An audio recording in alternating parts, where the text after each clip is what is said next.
Hi, I'm Dempsey Palat, and this week I'm reviewing Baby of mine. Dumbo was directed by Tim Burton and stars Colin Farrell, Danny DeVito, Eva Green, and Michael Keaton. And it's the live-action adaptation of the classic Disney animated film of the same name, which follows the iconic elephant with big ears that can also fly. Now, going into this film, I was a little skeptical because, well, Tim Burton isn't the most consistent director in Hollywood. I mean, don't get me wrong, he's created some true classics, but he's also done stuff like this.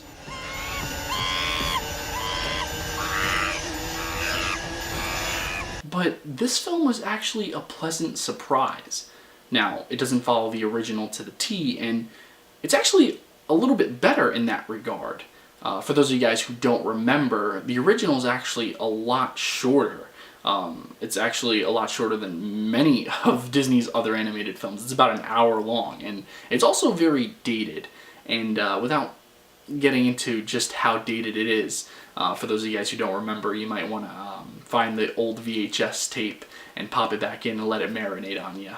You may not like some of the things that you see, especially towards the end, but that's all I'll say on that. But in all seriousness, though, one of the things that I absolutely loved about this film was the fact that it preserved a lot of the old themes from the film, while incorporating many more human characters. I definitely think it's also strong because it doesn't just follow Dumbo, who in the original or in this one doesn't really talk too much. So yeah, and because of that, it's able to have a much more layered plot. Another thing that I really liked about this film was that it takes that idea of an unconfident underdog or an unconfident underdog success story and it pushes it just a little bit further. Now, without giving away too much or spoiling anything, what I mean is that in this film, Dumbo isn't the only underdog. Another thing that I really liked about this film was the way in which Tim Burton pays homage to the original. He literally takes scenes and sequences from the original film and adapts them shot for shot in his. And while the context may not necessarily be the same as it is in the cartoon for some of those scenes and sequences, you can't deny that it's absolutely awesome that he does that.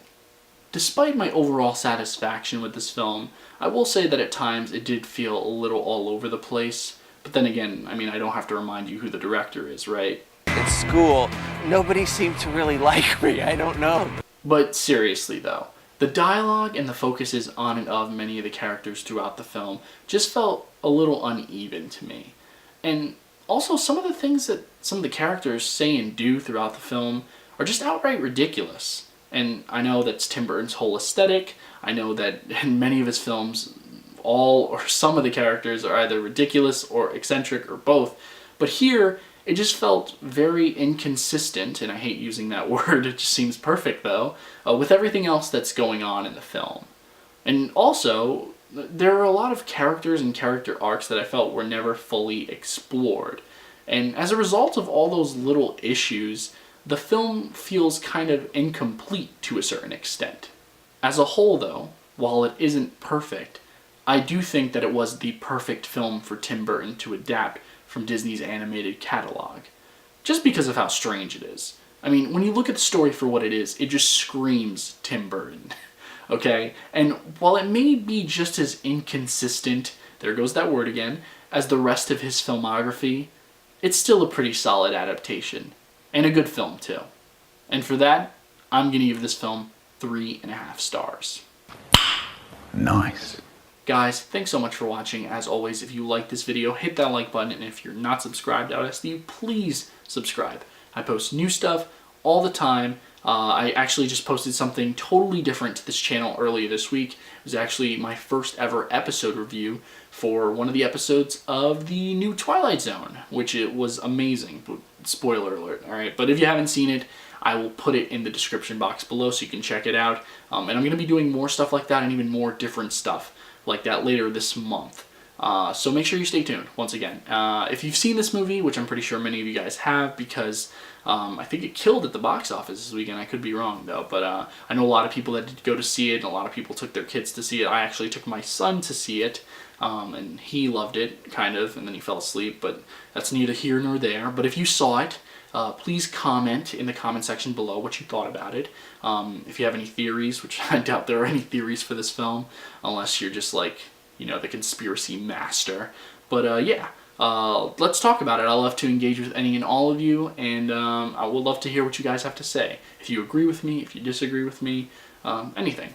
And yeah, once again, thank you guys so much for taking the time out of your day to view this. It means the world to me that you take the time out of your day to view these videos, because I love making them for you.